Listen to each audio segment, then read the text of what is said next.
never expected my father's death to feel like freedom. Call came on a Tuesday morning while I was preparing for a client meeting, my desk covered in spreadsheets and coffee-stained receipts.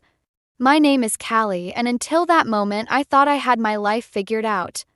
Married to a successful real estate agent, working as a senior accountant at a respectable firm, and living in a house that looked like it belonged in a magazine. Perfect on paper, just like my father always wanted. Callie, honey. My Aunt Fiona's voice cracked through the phone. Your father. Alaric had a heart attack last night. He's gone. The world didn't stop. My coffee didn't spill. Instead, I felt an odd sensation, like a weight lifting from my chest while simultaneously crushing it. When? I managed to ask, my fingers absently straightening the papers on my desk. They found him this morning. The neighbor noticed the newspaper hadn't been picked up. Fiona paused. He was in his study, Callie. Working until the end, just like he always did. Of course he was. The great Alaric Hartman wouldn't dare die anywhere else. I could picture him there, slumped over the antique mahogany desk where he'd spent countless nights reviewing my report cards, circling every A- in red ink. I'll need to tell Malcolm, I said, more to myself than Fiona. My husband would want to know immediately. He always insisted on being the first to know everything. Honey, there's something else. Fiona's tone shifted. Your father's lawyer called. There's going to be a reading of the will. He was very specific about who should attend. I almost laughed. Even in death, my father was orchestrating everything, controlling who could and couldn't participate in his final act. When do I need to be there? Friday. The funeral will be Thursday afternoon. She hesitated. Callie, are you okay? I'm fine, I replied automatically, the way I always did. I just need to make some arrangements. As I hung up, my office door opened. Malcolm stood there, perfectly pressed in his charcoal suit, his concerned expression already in place. Sometimes I wondered if he practiced these moments in front of a mirror. Everything all right, sweetheart? I was passing by and heard you on the phone. Of course he was. Malcolm had an uncanny ability to appear whenever I received important calls or emails. He called it being attentive. Well, I tried not to think too hard about what I called it. My father died, I said, watching his face carefully. Heart attack. His expression shifted from concern to calculation so quickly I almost missed it. Oh, darling, I'm so sorry. He crossed the room to embrace me, but his next words went straight to business. We should call Mom and Dad. They'll want to help with the arrangements. And we'll need to contact the lawyer about the estate. I pulled away slightly. Aunt Fiona's handling most of it. The funeral's Thursday. Thursday? His brow furrowed. I have that big showing at the lakefront property. The Hendersons are flying in specifically for it. You don't have to come, I said, surprising myself with how easily the words came out. I can handle it. Malcolm's jaw tightened almost imperceptibly. Don't be ridiculous. Of course I'm coming. Family comes first. I'll just reschedule. He said it like he was making a great sacrifice, and I supposed he was, in his way. The Hendersons were potential million-dollar clients. But something in his tone made me think of my father's study of all those red-inked A-minuses, of expectations and control wrapped in the guise of care. I should get back to work, I said, gesturing at my desk. I'll need to clear my schedule for the rest of the week. Malcolm nodded, kissed my forehead, and left, already pulling out his phone. Probably calling his mother, I thought. They'd be planning how to handle this situation before I even had a chance to process it. I turned back to my spreadsheets, but the numbers blurred before my eyes. In their place, I saw my father's study, that massive desk, and wondered what secrets it might hold now that he was gone. The funeral home smelled like artificial flowers and judgment. I stood in the receiving line, accepting condolences from people who hadn't spoken to my father in years, while Malcolm hovered nearby. his hand possessively pressed against my lower back. "Your father was such a principled man," Mrs. Henderson from the garden club said, clasping my hands. "He never wavered from what he believed was right." That was one way to put it. Another would be stubborn as a mountain. The last time I'd seen my father alive, we'd argued about my decision to switch firms. He called it disloyal. I called it a career move.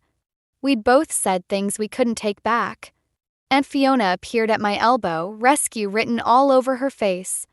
"Callie, honey, we need you in the study for a moment." I extracted myself from the endless line of mourners, ignoring Malcolm's questioning look. The study was mercifully empty and cool, my father's presence lingering in every leather-bound book and polished surface. "You looked like you needed air," Fiona said, closing the door behind us. "And maybe this?" She pulled a flask from her purse. I laughed despite myself. "Dad would have hated that." "Your father hated a lot of things." Fiona took a sip before passing it to me. "Doesn't mean he was right about them." The bourbon burned going down, but it helped. "Did you know he kept every report card I ever got? Found them in his desk drawer yesterday. All those red marks. He kept other things too." Fiona moved to the bookshelf, pulling out a worn photo album. "Look at this." The album fell open to a picture I'd never seen before. Me at maybe 6 or 7, fast asleep on my father's chest while he worked at his desk. His free hand rested protectively on my back, and his expression— I'd never seen him look so peaceful. "He wasn't always good at showing it," Fiona said softly, "but that man loved you more than anything in this world." The study door opened, and Malcolm stepped in with his mother Lorraine close behind. "There you are, sweetheart. People are asking for you." "We're having a private moment," Fiona said, her voice carrying an edge I'd never heard before. Lorraine's perfectly painted smile didn't waver. "Of course, but there are proper ways to do these things. The guests need to see Callie being strong, maintaining appearances. Alaric would have wanted that." "Don't pretend you knew what my brother would have wanted," Fiona snapped. I closed the photo album carefully, my fingers lingering on its worn cover. "It's fine. I should go back out." Malcolm took my arm, but I pulled away, needing space. His jaw tightened, that familiar tell of controlled frustration. Back in the main room, the whispers followed me. I caught fragments, "married so young." And just like her mother. The last one stung. My mother had died when I was 4, and my memories of her were more impression than fact. A laugh, the smell of vanilla, warm hands. "Your father-in-law and I were just discussing the house," Mrs. Peterson, my father's neighbor, said as I passed. "Such a shame to think of strangers living there." I stopped short. "What?" "Oh," she fluttered her hands. "I just assumed you'd be selling. With you living across town and all." "We haven't made any decisions yet," Malcolm cut in smoothly, appearing at my side. "These things take time." Of course. Mrs. Peterson nodded sympathetically. "Though, if you're interested, my nephew is in real estate." "I handle all our family's property matters," Malcolm said, his professional smile firmly in place. "We'll be sure to keep everyone's interests in mind." I looked at him sharply. When had my father's house become our family's property? But before I could speak, Fiona called everyone to attention. It was time for the eulogy. Standing at the podium, looking out at the sea of faces, some genuine in their grief, others just here for the show, I realized something. Everyone here thought they knew exactly who my father was, who I was, what should happen next. They all had their scripts ready. But as my hand touched the photo album in my jacket pocket, I wondered if any of us really knew the whole story. And for the first time since that phone call, I felt something beyond grief or relief, curiosity. The day after the funeral, I found myself alone in my father's study, surrounded by cardboard boxes and memories. Malcolm had insisted on coming, but a client emergency pulled him away, probably for the best. I needed space to think, to breathe, to process. I started with his desk drawers, methodically sorting through decades of my father's life. Tax returns, insurance policies, everything organized with military precision. Classic Alaric Hartman. The bottom drawer stuck. I yanked harder, and it finally gave way with a crack, sending me stumbling backward. A false bottom. Of course, my father would have a secret compartment. The man who triple-checked my homework would never be completely transparent. Inside, I found a leather portfolio and an envelope with my name written in his precise handwriting. My hand shook as I opened it. "Dearest Callista," it began. He only used my full name when something was serious. "If you're reading this, I've failed to tell you what matters most. Portfolio contains my updated will and a letter explaining everything. The house, the investments, my entire estate, it's yours with one condition. It must remain solely in your name." I read that line 3 times. Solely in my name? I've watched you disappear piece by piece since your marriage. You remind me of your mother in that way, trying so hard to be what others want that you forget who you are. I made the same mistake with her, trying to shape her into someone she wasn't. By the time I realized my error, it was too late. The study door creaked open. I quickly folded the letter as Malcolm walked in, his emergency apparently resolved. "Any progress?" he asked, surveying the boxes. "Mother suggested we could have her interior decorator come by next week. Start fresh." "We're not redecorating," I said, my father's words still ringing in my head. "Not yet." Malcolm's smile tightened. "Sweetheart, you can't keep it as a shrine. We need to think practically." I stood up, the portfolio clutched to my chest. "This isn't our house, Malcolm. It's mine." "Of course it is," he soothed, reaching for the portfolio. "I just meant—" I stepped back. "Don't." Something flickered in his eyes, that same look he got when I declined his family's holiday invitations or suggested separate bank accounts. "What's that you're holding?" "Dad's will. He left everything to me." "Well, that's wonderful news." His smile returned, calculated and warm. "We can finally start that investment project I've been talking about. The lakefront development." "No." The word came out stronger than I expected. "The inheritance is in my name only." That was his condition. Malcolm's facade cracked. "That's ridiculous. We're married. What's yours is mine." "Is it?" I thought about the photo album, about my father's letter, about all the times Malcolm had made decisions for us without asking. Like how my career is yours to manage. My time? My life? "You're being dramatic." He reached for me again. "You're grieving. Let me handle things." "Like you handled my promotion opportunity?" The words burst out before I could stop them. "I found the email you deleted. The one offering me the senior position at Crawford and Mills." Malcolm's face hardened. "That firm's across the country. You weren't seriously considering it. That wasn't your choice to make. Everything I do is for us, for our future." His voice rose slightly. "Your father never understood that. He filled your head with these independent notions, but marriage is about unity, about trust, about control." I finished, suddenly seeing everything clearly. "Like how you tracked my phone, monitored my emails, managed my social calendar?" Malcolm stepped closer, his voice dropping to that reasonable tone he used when he thought I was being difficult. "Callie, you're upset. We should discuss this at home where Mother can help us sort things out." I looked at him, really looked at him, and saw what my father must have seen. A man so afraid of losing control that he'd smother anything that threatened it. "No," I said quietly. "I think I'll stay here tonight. I have more sorting to do." His jaw clenched. "This isn't over." As he stormed out, I unfolded my father's letter again. "You're stronger than you know," it continued. "Don't let anyone convince you otherwise." For the first time in years, I believed it might be true. I spent 3 days at my father's house, sleeping in my old bedroom and avoiding Malcolm's calls.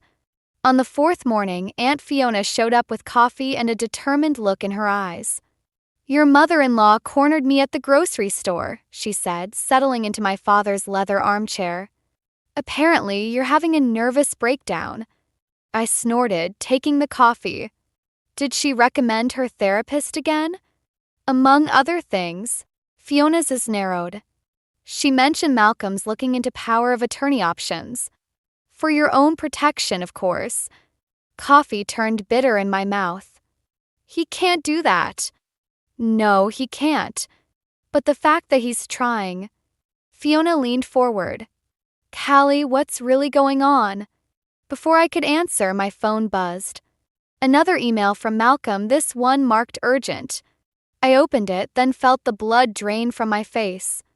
"He's frozen our joint accounts," I said, my voice hollow. "For my own protection. To prevent any grief-driven financial decisions."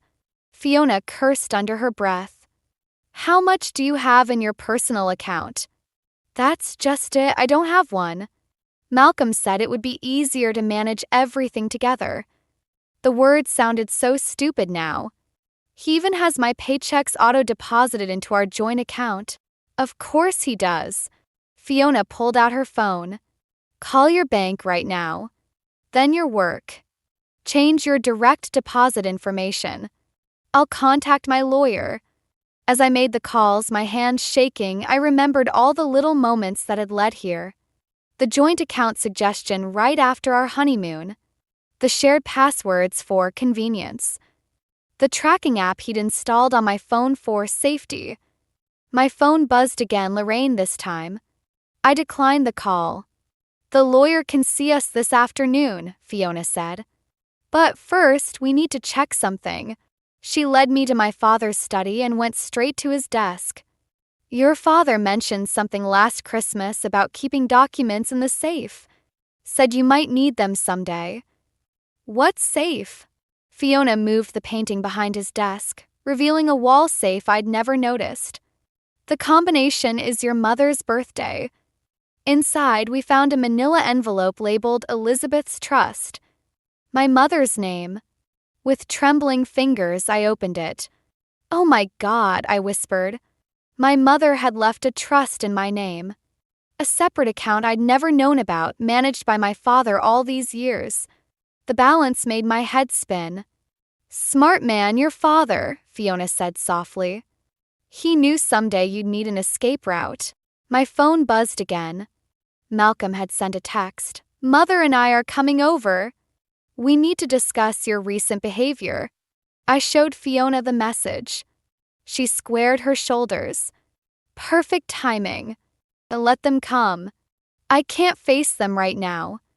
"Yes, you can." Fiona gripped my shoulders. "You're not that scared newlywed anymore. You're Alaric Hartman's daughter and your mother's too. They were both fighters in their own ways." I thought about my father's letter, about my mother's hidden trust, about all the quiet ways they'd tried to protect me. "I need to make one more call." Crawford and Mills answered on the second ring. "This is Callie Hartman. About that senior position, is it still available?" 20 minutes later, Malcolm's car pulled into the driveway. I watched from the study window as he and Lorraine emerged, their faces set with concerned determination. They had their scripts ready, their plans in place. But for the first time, I had something they didn't expect: options. I touched the trust documents in my pocket and thought about my father's words. "You're stronger than you know." He'd been preparing me for this moment all along in his own rigid, protective way. "Ready?" Fiona asked as the doorbell rang. I straightened my spine, feeling something shift inside me, like a key turning in a lock I hadn't known existed. "Yes, I think I finally am." Malcolm and Lorraine swept into the study like they owned it, their concern a perfectly rehearsed duet. I stood behind my father's desk, Fiona a steady presence beside me as they took their positions. "Darling, we've been so worried," Malcolm started, his voice honey-smooth. "You're not answering calls, making rash decisions, like protecting my inheritance?" The words came out sharper than I intended. Lorraine stepped forward, all maternal concern. Sweetheart, we understand you're grieving. That's why Malcolm had to take precautions. These kinds of decisions shouldn't be made in emotional states. What decisions would those be? I asked, my hand resting on the trust documents. The job offer I accepted? Or the separate bank account I just opened? Malcolm's facade cracked slightly. You what? Crawford and Mills offered me the senior position again. I start next month. That's across the country, Lorraine gasped. Malcolm, did you know about this? His laugh was brittle. She's not serious. Callie, you're upset about your father, I understand. But this theatrical rebellion needs to stop. Rebellion? I pulled out my father's letter. Is that what you call independence? I call it ingratitude, he snapped, mask finally slipping. Everything I've done, everything we've built, and you're willing to throw it all away? For what? Some fantasy of freedom? Freedom isn't a fantasy, Malcolm. It's a right. I opened the letter. Want to know what my father really thought of our marriage? Your father was a controlling old man who saw right through you, I cut in. Who knew exactly what you were doing because he'd done it himself to my mother. The difference is he learned from his mistakes. Lorraine moved closer to Malcolm, her hand on his arm. We should call Dr. Stevens. She's clearly having some kind of breakdown. Already tried that angle, Fiona said coldly. The lawyer shut it down this afternoon, along with that power of attorney request. Malcolm's face darkened. You went to a lawyer? Actually, the lawyer came to me. Apparently, my father arranged it before he died. I met his gaze steadily. He arranged a lot of things, Malcolm, including my mother's trust fund. Color drained from his face. What trust fund? The one you'll never touch. I pulled out the papers. The one that's going to fund my fresh start without you. He lunged forward suddenly, reaching for the documents. I jerked back, but Fiona was faster, stepping between us. The look in Malcolm's eyes in that moment told me everything I needed to know about who he really was. That's my cue, Fiona said, pulling out her phone. Should I call the police now, or would you like to leave quietly? This isn't over, Malcolm snarled, but Lorraine grabbed his arm. Not here, darling. Not like this. She turned to me, eyes cold despite her smile. You'll regret this, Callie. Running away won't solve anything. I'm not running away, I said. I'm walking away. There's a difference. After they left, Fiona hugged me tight. You okay? I wasn't, not really. My hands were shaking, and my heart felt like it might burst. But underneath the fear was something else, something that felt like my father's strength and my mother's spirit combined. I need to pack some things, I said, pulling away. I can't go back to that house. You'll stay with me until you leave for the new job. Fiona paused. You know they won't give up easily, right? Malcolm's type never does.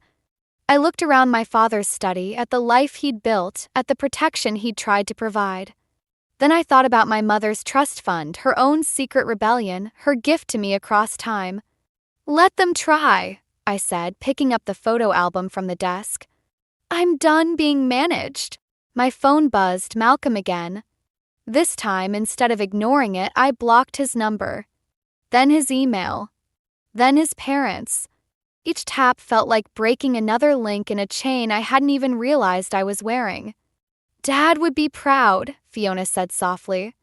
I touched the letter in my pocket. I think he finally is. A week after moving in with Fiona, I came home from the lawyer's office to find our front door ajar. Inside, drawers hung open, papers scattered across the floor, and my father's photo album lay torn apart, its pages strewn like fallen leaves. Fiona? My voice echoed through the empty house. No answer. My phone buzzed, an email from an anonymous account. Inside was a photo of my mother's trust fund documents, followed by a simple message. We should talk. Alone. Park. 7 p.m.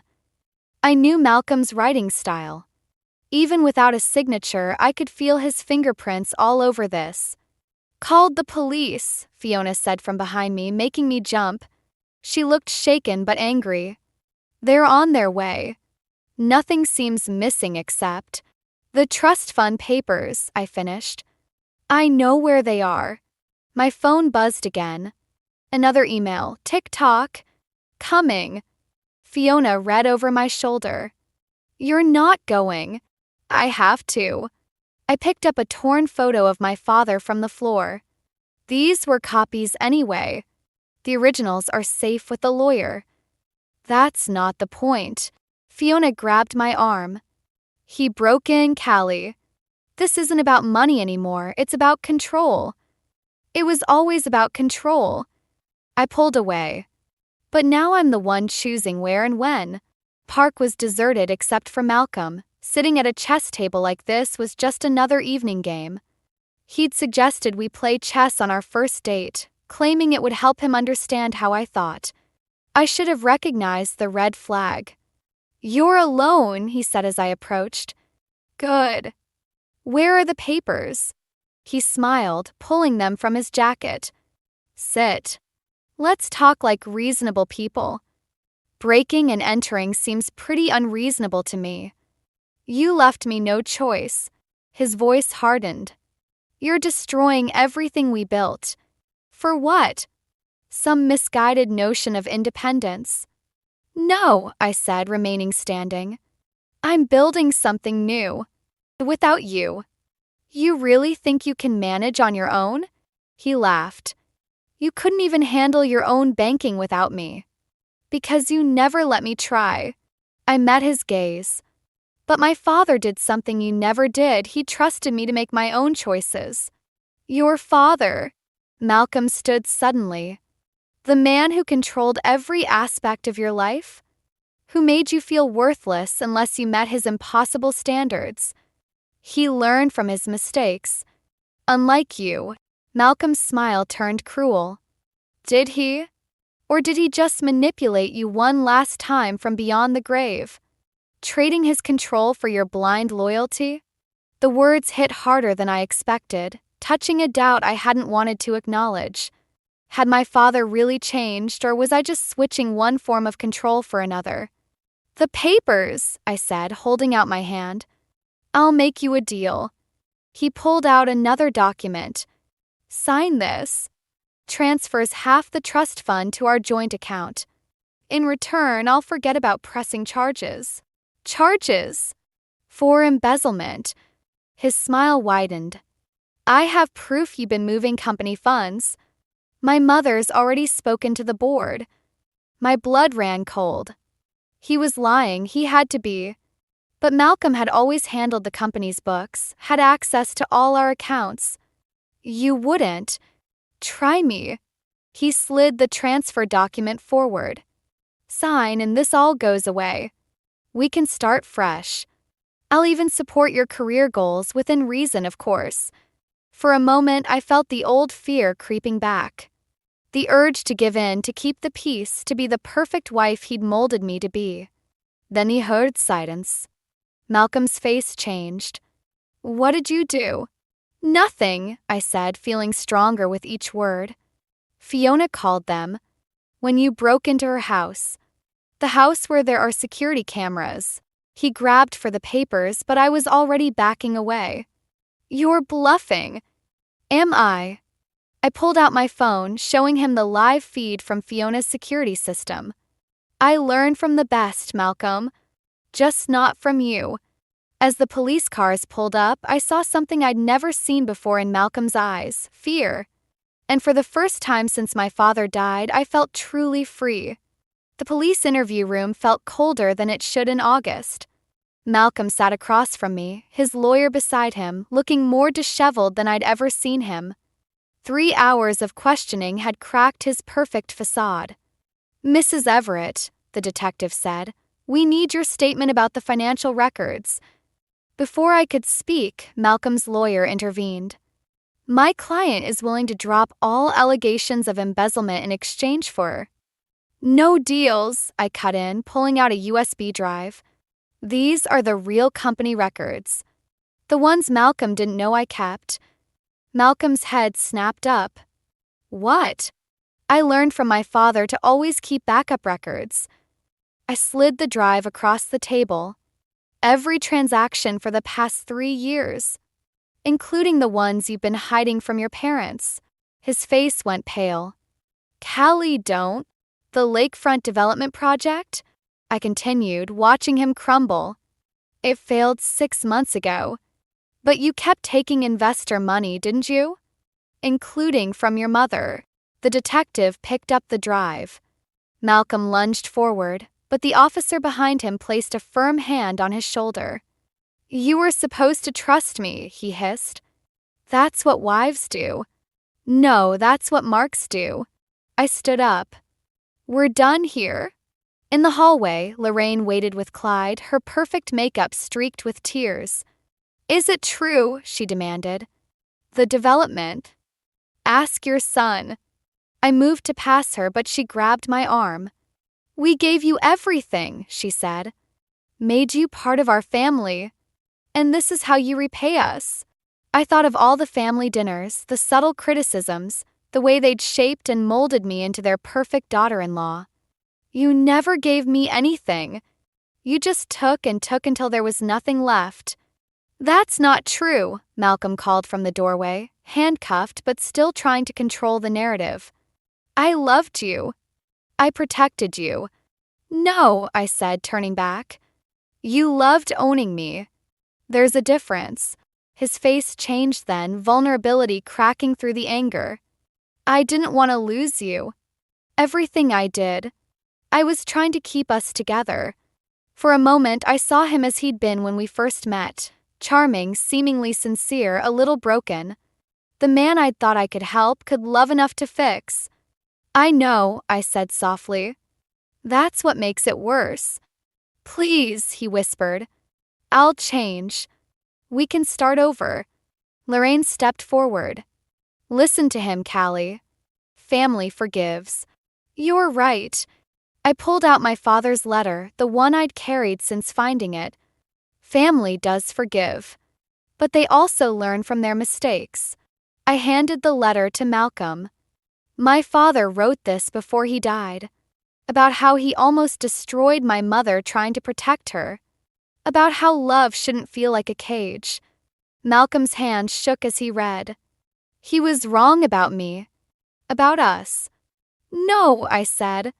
He was wrong about himself. And he learned from it. That's the difference between you. As the officers led Malcolm away, Lorraine made one last attempt. You'll regret this. You're nothing without this family. I thought of my father's study, of my mother's hidden trust, of Fiona's unwavering support. I'm not nothing. I never was. You just couldn't see me behind all the walls you built. Beside the station, Fiona waited in her car. You okay? I looked back at the building where my old life was crumbling. Malcolm would face charges.